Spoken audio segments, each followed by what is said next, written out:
Maraming salamat po kay Sir Edward Trinidad sa pag-assist sa amin sa una sa pag-apply hanggang sa ma-release po yung sasakyan. Hindi niya po kami pinabayaan at inassist kaming maayos. Maraming salamat, sir.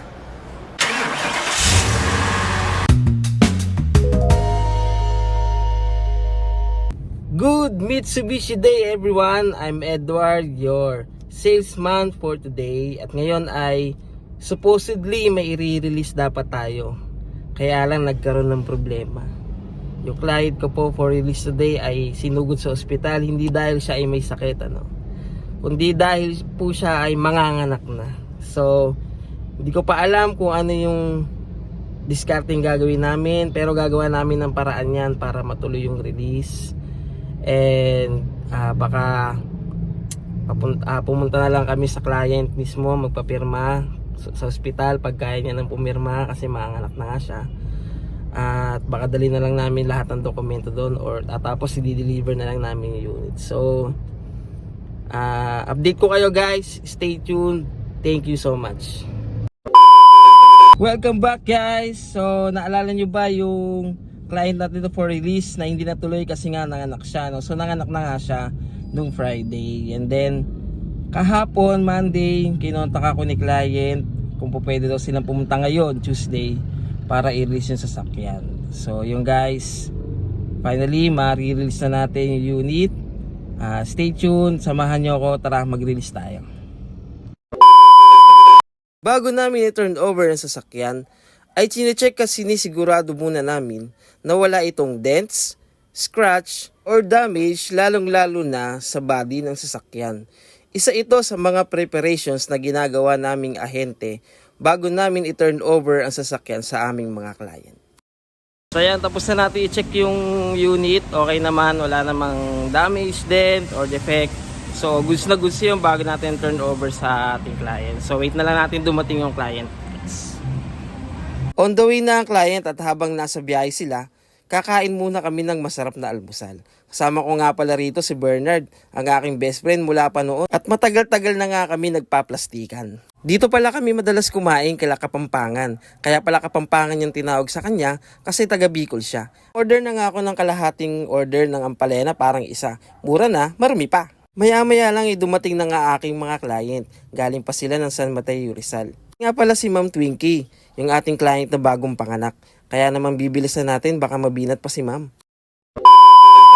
After nating maipasa ang mga requirements sa Finance Department, ay binigyan na tayo ng documents para pirmahan ng ating mga clients. Approve nga pala sila guys sa Maybank, 0 down payment promo. Kaya naman wala nang nilabas sa down payment ng client natin. Maybank, baka naman. At habang hinihintay natin ng Finance Department na ma-check ang kanilang requirements, ay in-explain ko na sa kanila at inorient sila tungkol sa PMS at warranty.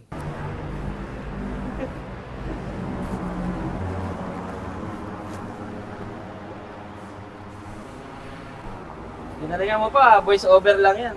Sir, kunin kayo sila.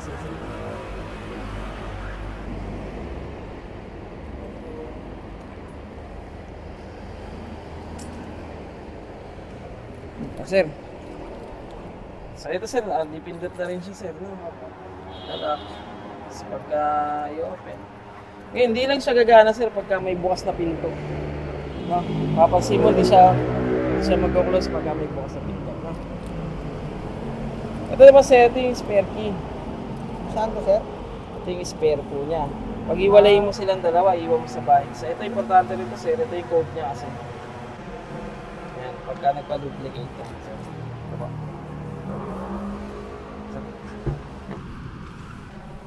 Ito naman po yung sir, yung para sa fuel, yung maliit. Tapos ito naman po yung para sa trunk. Sir. Ito siya.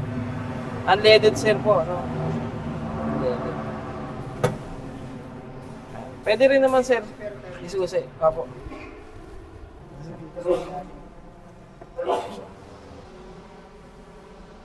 Spare tire. Yung tools nandun. Apo, papakita ko sir. Ganyan na lang to Sir. Po yung niya, yung tools niya. Ito yung owner's manual, sir.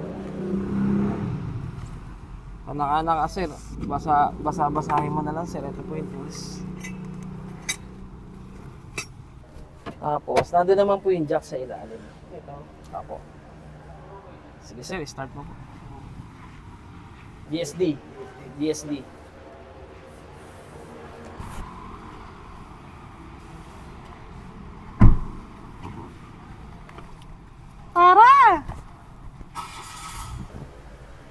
Sir, familiar ka naman, sir, sa CVT, sir. Hindi na drive mo naman CVT. Opo. Tsaka nagmamanual ako sir. Anong gumana? Oo, yun. Okay, sir. Ako sa marunong ka naman, sir. Yun lang. Ito, sir, familiar ka dito? Hindi sir. Ito yung debugger.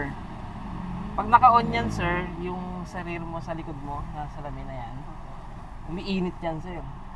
Kadalasan to, sir, kapag ka po may fog, kaya siya tinawag na debugger. Kasi, di ba, pag may fog, malabo yung vision mo sa likod. Importante yung pet mo, sir, di ba? So, i-on mo siya. Umiinit yung guhit dun, sir. So, natatanggal yung fog. Lalo to pag maulan. Pero pag mainit, sir, huwag mo siya i-on. Kasi lalo siya mainit. Okay po. Ito naman, sir, depende naman sa bato. Bato ng hangin, sir. Ito, steady lang siya. Ito, bumababa ito nga taas. Ito sa baba lang siya. So, ito lang yung pinaka. Sir, ano? Ito naman po, circulate. Sa hangin naman po. Sa loob lang siya. Kasi pag nandito siya, pinihit mo pa ganun, ay papasok yung hangin galing sa labas. Kailan ginagamit to, sir? Madalas ginagamit to, sir, kapag yung sasakyan mo nakapark sa bilad na araw, syempre mainit sa loob. Pagbukas mo ng aircon, lagay mo muna rito, sir, para sumingaw po yung yung init.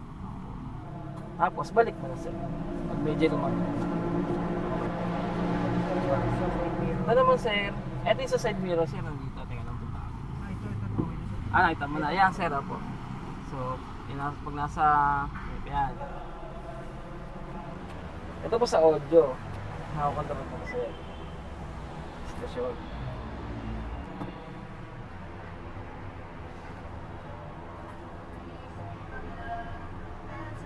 Try mo control, sir. What's up?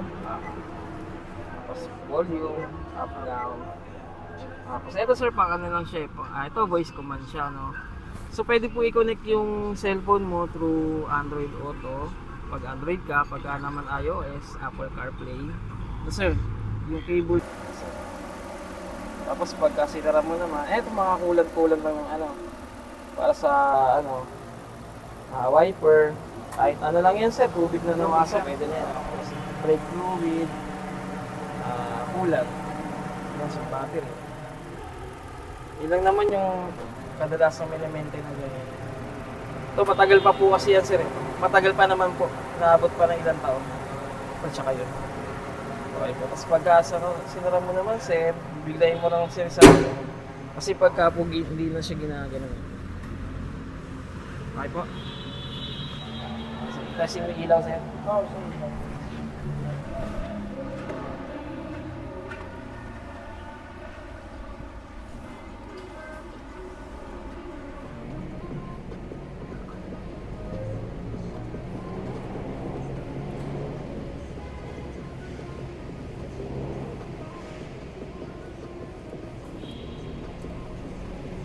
Yung high beam, sir. Ito, ito. Yan yung high beam, sir. Pag na-upload. Pag ganyan lang. Ito, high pa lang siya. May high beam pa yan. Ito, pag ginana mo, sir, ng isa, yan. Layo na ng button yan, sir. Baba.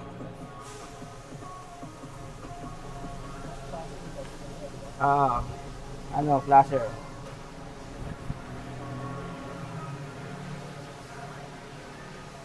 Napakasarap sa pakiramdam bilang ahente na maging parte ng kanilang achievement. Ito nga pala guys yung unang-una nilang sasakyan, kaya naman sobrang memorable para sa akin ito. Kung kayo guys ay merong mga katanungan, inquiries, maaari kayong tumawag or mag-text sa aking mobile number. Maraming salamat sa panonood. Kung hindi ka pa nakasubscribe, baka naman.